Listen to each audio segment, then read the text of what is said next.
अस्सलाम वालेकुम, welcome back to Anam life vlogs channel. और आज का व्लॉग स्टार्ट करते हैं। तो सबसे पहले मैं आपके साथ शेयर करती हूँ कि आज मैं क्या बनाने जा रही हूँ। आपके साथ मैं शेयर करने लगी हूँ 2 वाव किस्म की रेसिपीज़। इंशाल्लाह आप लोगों को बहुत पसंद आएंगी और आप लोगों के लिए चटपट ये जो मेन्यू है ना, मतलब कि आपको दिल आ जाएगा खाने का इंशाल्लाह। तो ये मैं आपके साथ शेयर करूँगी। तो जैसा कि मैंने आप लोगों के साथ शेयर किया हुआ है कि वीकेंड पे मेरी कोशिश होती है कि मैं बच्चों के लिए कुछ डिफरेंट सा बनाऊं, एक ऐसा इन्वायरमेंट क्रिएट करूं जिससे बच्चों को बाहर की ज़्यादा क्रेविंग्स आएँ। तो बस उसी चक्कर में मैं यहाँ पे बनाने लगी हूँ चटपट किस्म का पिज़्ज़ा। और इसके अलावा इसके साथ में एक और भी रेसिपी बनाऊँगी। वो क्या बनाऊँगी वो भी अभी आपको पता चल जाएगा कि क्या बनाऊँगी। लेकिन सबसे पहले मैं आपको ना पिज़्ज़े के बोर्ड बताती हूँ कि इसमें कर क्या रही हूँ और कैसे ये झटपट बनेगा। तो यहाँ पे मैंने मैदा ले लिया था और 3 कप मैंने मैदा लिया था और उसमें मैंने साथ ही बेकिंग पाउडर ऐड कर दिया था और नमक ऐड किया था। उसको मिक्स कर लिया था और अलग से मैंने एक कप में हाफ कप या पौना कप तकरीबन पानी का नीम गर्म पानी लेना है। बीच में आप खमीर को डाल दें 1 चम्मच के करीब और साथ में 1 चम्मच के करीब आप चीनी डाल दें और उसको राइस होने के लिए रख दें। ठीक है, जब वो राइस हो जाएगा तो उसको हमने इस मैदे वाले मवाद में डाल देना है। साथ ही इसको मिक्स कर लेना है और इसमें हमने ऑयल को भी तकरीबन 2 टेबलस्पून ऐड कर देना है और फिर इसको अच्छी तरह से गूंद लेना है। और फिर इसको हम ढक के रख देंगे तकरीबन 4 से 5 घंटों के लिए। और तब तक फिर हम अपना बाकी का काम करेंगे, यानी कि पिज़्ज़ा के ऊपर जो फिलिंग यूज़ होती है उसे बनाएंगे और इसके अलावा जो दूसरी रेसिपी होगी वो भी। तो जी यहाँ पे आप देखें जी, आटा इसका जो था वो गूंद लिया मैंने। इसके ऊपर हल्का सा मैं ऑयल डालूँगी और इसको मैं कवर करके रख दूँगी। पहले भी एक बार बता चुकी हूँ कि जब भी आप पिज़्ज़ा बनाएं तो आपने करना क्या है कि जब पिज़्ज़ा डो आप रखते हैं रेस्टिंग मोड पे तो आपने इसको कवर बहुत अच्छी तरीके से करना होता है। इतना अच्छे तरीके से हो, एयर टाइट किसी डब्बे में होना चाहिए कि इसकी जो हवा है वो इसके अंदर रुक के, तभी आपको जो डो है वो ख़राब नहीं होगी और अच्छी तरह से राइस होगी। चलें जी, अब इसकी फिलिंग तैयार कर लेते हैं। तो फिलिंग के लिए यहाँ पे मैंने प्याज वगैरह काट के रखी थी। अच्छा, ये अब मैं यहाँ पे आपको ना दूसरी रेसिपी जो मैं आज बनाऊँगी उसके मैं इंग्रेडिएंट्स भी आपके साथ शेयर करती हूँ। यहाँ पे मैं बना रही हूँ जी मूँग की दाल को बॉयल होने के लिए मैंने रखा हुआ। बीच में थोड़ा सा मैंने नमक, मिर्च और थोड़ी सी हल्दी ऐड कर दी थी। ठीक है जी, तो बेसिकली मैं आज साथ बनाऊँगी खिचड़ी। है ना अजीब कॉम्बिनेशन भी और मज़े का कॉम्बिनेशन भी। यकीन माने कि बहुत मज़ा आया हम लोगों को। अच्छा, खिचड़ी मैं इस वजह से बना रही थी क्योंकि मुझे ना अच्छा नहीं लगता है कि हम बस वो ये थोड़ा सा जो पिज़्ज़ा होता है ये इस किस्म का फूड आ जाता है, बहुत हेल्दी फूड में नहीं आता। तो मेरी कोशिश होती है कि मैं कुछ ना कुछ हेल्दी भी दूँ बच्चों को साथ में। तो इसी वजह से जब मैंने बच्चों से पूछा कि मैं साथ में क्या बनाऊँ तो बच्चों ने ही मुझे सजेस्ट किया कि खिचड़ी बना ले मामा, वो काफ़ी दिनों से नहीं बनाई है तो दिल भी कर रहा है खाने का। तो फिर मैंने कहा चलो ये ठीक हो गया। फिर मैंने साथ खिचड़ी बना ली थी और साथ में पिज़्ज़ा भी रेडी कर लिया था। और अच्छा जी, चलें यहाँ पे अब मैं बताती हूँ कि इसकी फिलिंग के लिए मेरे पास जो चीज़ें अवेलेबल थी मैंने उन्हें यूज़ किया है। कोई ज़रूरी नहीं है कि आप ऑलिव यूज़ करें और आप वो सारी चीज़ें यूज़ करें जो नहीं है।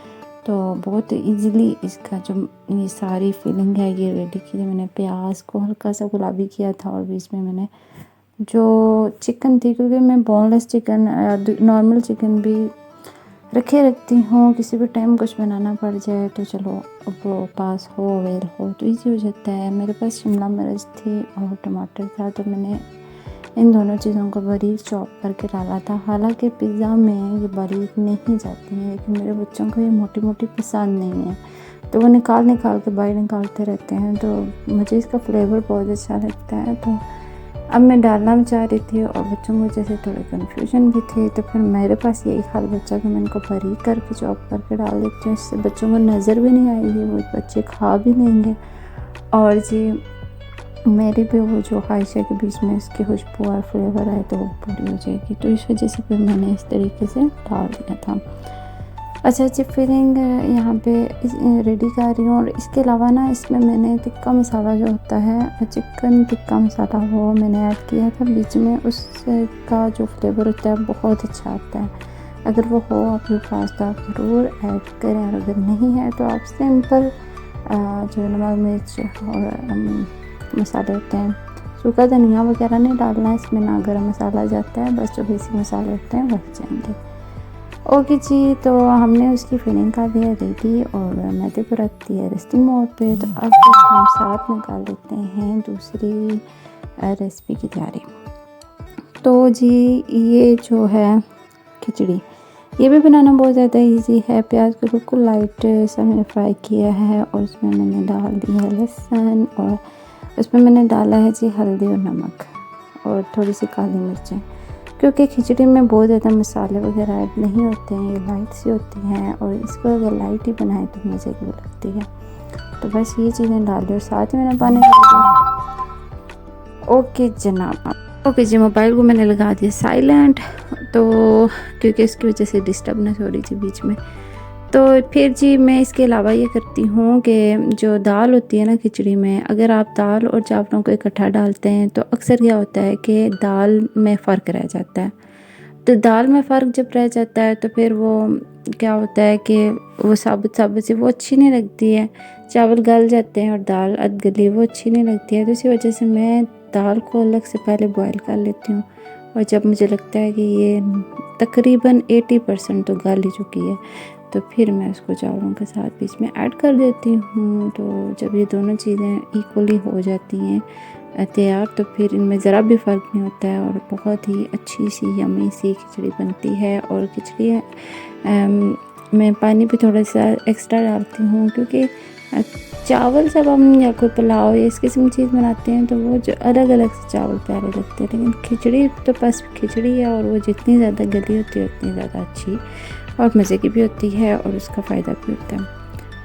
तो यहाँ पे हो गया जी, खिचड़ी को दम पे लगा दिया, और यहाँ पे मैदा जो हमारा ना वो फूल चुका है। ये देखें जी, इसकी हवा को बिल्कुल निकाल लूँगी और इसको नीट कर लेंगे। इसके बाद इसको बेल लिया है, और जी मेरे पास जो होता है पिज़्ज़ा सॉस वो नहीं है, और ना ही मुझे वो पसंद है, क्योंकि वो बहुत ज़्यादा स्पाइसी लगता है, बच्चों को भी नहीं अच्छा लगता है। तो उसकी जगह मैं यूज़ करती हूँ केचप, और सिंपल टमाटो केचप जो होता है हमें इसका टेस्ट ज़्यादा अच्छा लगता है। अगर आप लोगों को ये नहीं अच्छा लगता तो पिज़्ज़ा सॉस भी यूज़ कर सकते हैं, और पिज़्ज़ा सॉस घर में भी बंदा बना सकता है, लेकिन हमें ज़रूरत नहीं थी तो उस वजह से फिर मैंने नहीं बनाई है। तो केचप को इस तरह से स्प्रेड कर लेंगे, और इसके बाद जो होती है चीज़ भी मैं लेके रखती हूँ, जैसे कि आपके साथ शेयर किया था अपनी शॉपिंग वाले व्लॉग में कि मैं चीज़ ले आई थी और उसको फिर मैं मुख्तलिफ़ चीज़ों में यूज़ कर लेती हूँ। तो उसको मैंने इस तरीके से ग्रेट कर लिया था और उसको स्प्रेड कर दूँगी, और इसके बाद फिर मैं इस पर जो फिलिंग रेडी की थी चिकन वाली उसको हम फैला देंगे, और दोबारा से इस चीज़ को ऊपर फैलाएँगे। और ऑर्गेनो मेरे पास पड़े हुए हैं तो वो भी मैं ऊपर हल्के हल्के से डाल दूँगी। इसके बाद जी इसको हम कर लेंगे बेक। तो हमारा ये मज़ेदार सा जो लंच है पिज़्ज़ा, ये बहुत मज़े का रेडी हो जाएगा, और हो गया था और बहुत मज़ा आया था। खिचड़ी भी रेडी हो गई थी, तो दोनों चीज़ें हमने बहुत इंजॉय की और बहुत अच्छा लगा, बहुत ही मज़ा आया।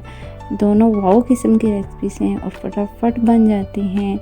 तो आप लोग भी ज़रूर ट्राई कीजिएगा वीकेंड पे, बच्चों को दीजिएगा, खुद भी खाइएगा, बहुत अच्छा आपको लगेगा।